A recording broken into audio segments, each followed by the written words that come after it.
Hello everyone, we're going to take a look at 3.03, the fiscal policy.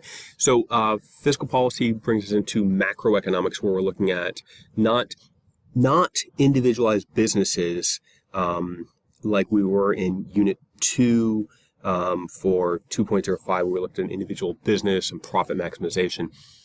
Fiscal policy is large scale. It's the entire nation. It's the macroeconomics, not microeconomics.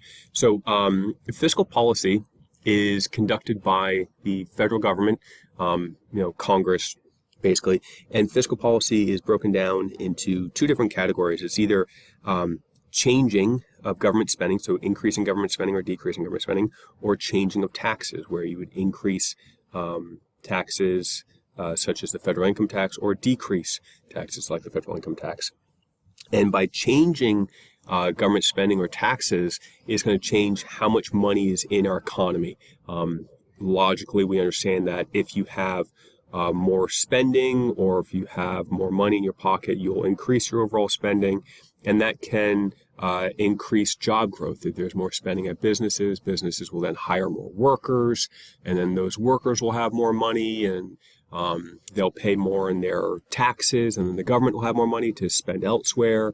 And those workers take their extra paychecks and buy more stuff from businesses, and then the next set of businesses go on and hire more workers, and so on and so forth. And that leads to a growing economy in a positive way. It's a virtuous cycle. And then you can have the opposite effect of a vicious cycle, where if there's less spending in education and cuts to education, you could see that there's a workforce population that has less education, so the businesses have to hire workers with lower education, so they're less productive. The businesses are less productive and less efficient, and they lose money, and workers are paid lower wages, so they don't have enough money to buy stuff from the businesses.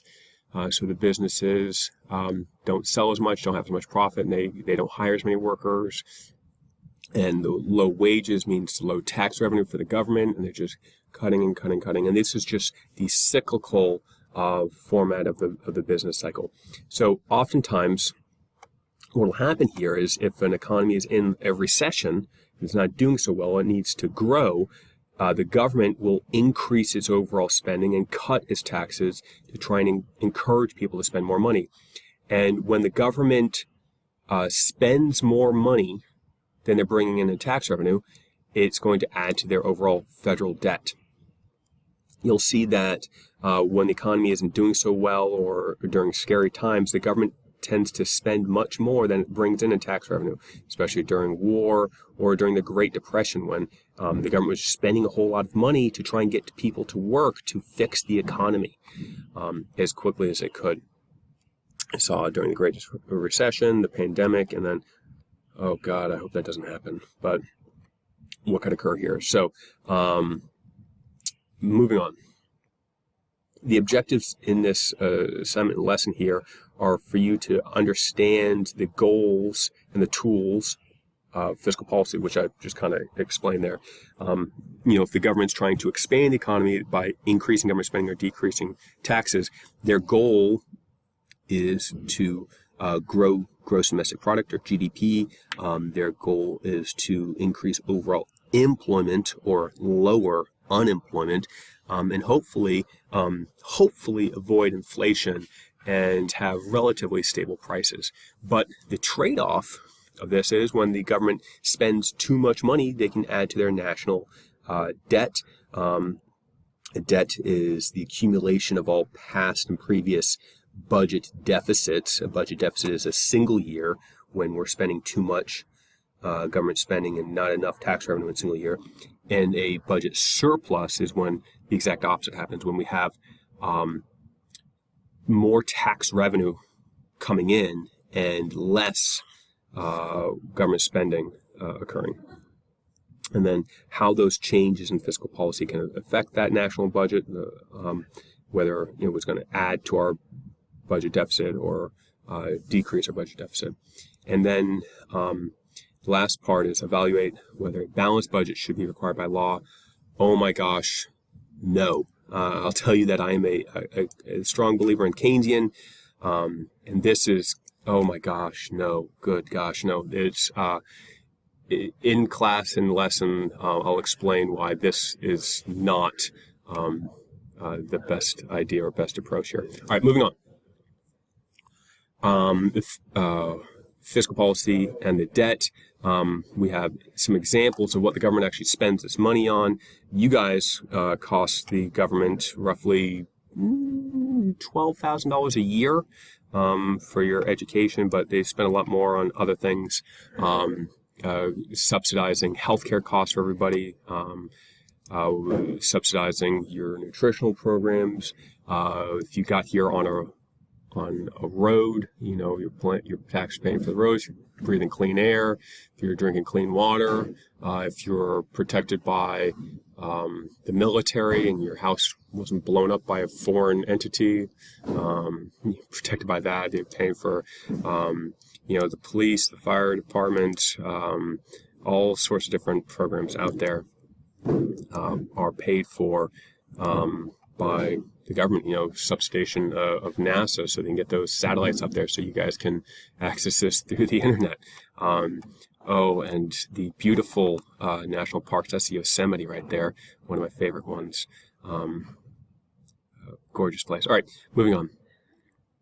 So expansionary fiscal policy, we already said that the whole idea is to expand the economy, hopefully, lowering unemployment rates and keeping us growing.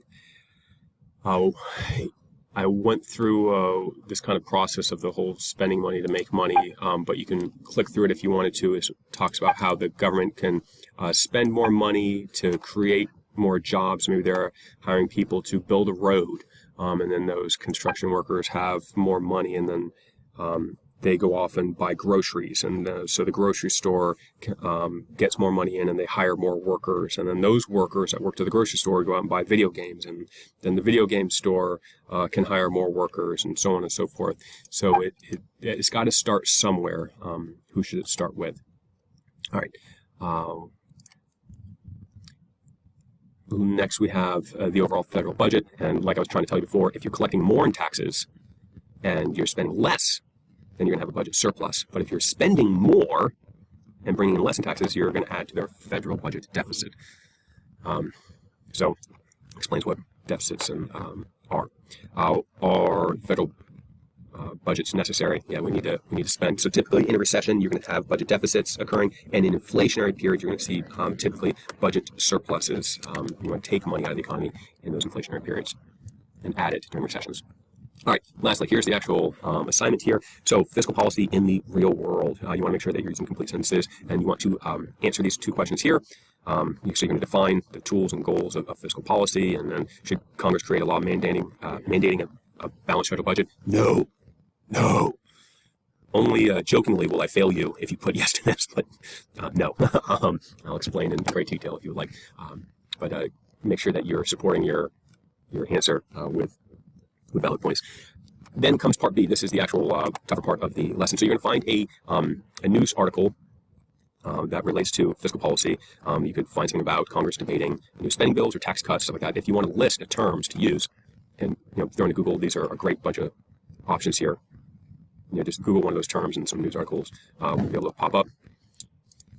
Then you're going to fill this out. So what's the article, URL, date of publication, and then you're going to answer these four questions here, and that will be your assignment. So you're describing what's the fiscal policy action, what's the tax cuts, what's the increase of spending, what was the goal of the policy, did they want to increase employment levels, or did they just want to grow the economy in general? And then, is that going to add to a budget surplus or budget deficit, or is it not really going to affect the national debt? It's not a really big deal. And then do you approve or disapprove of that fiscal policy action, describing the article?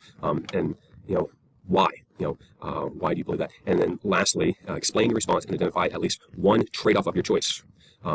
So if you're seeing that there's an increase in taxes, you can say, well, a negative impact of the increase of taxes is, consumers have less money in their pockets, and they're not going to be able to use as much on consumerism, or, there's growing wealth inequality, and the tax is going to hit the poorest of us out there, and there's going to be less money for the the lower income individuals to use for housing or for food or whatever the article is. So you're going to explain one of the trade-offs and negative impact. So, all right, that's it. That's the assignment. Hope that helps.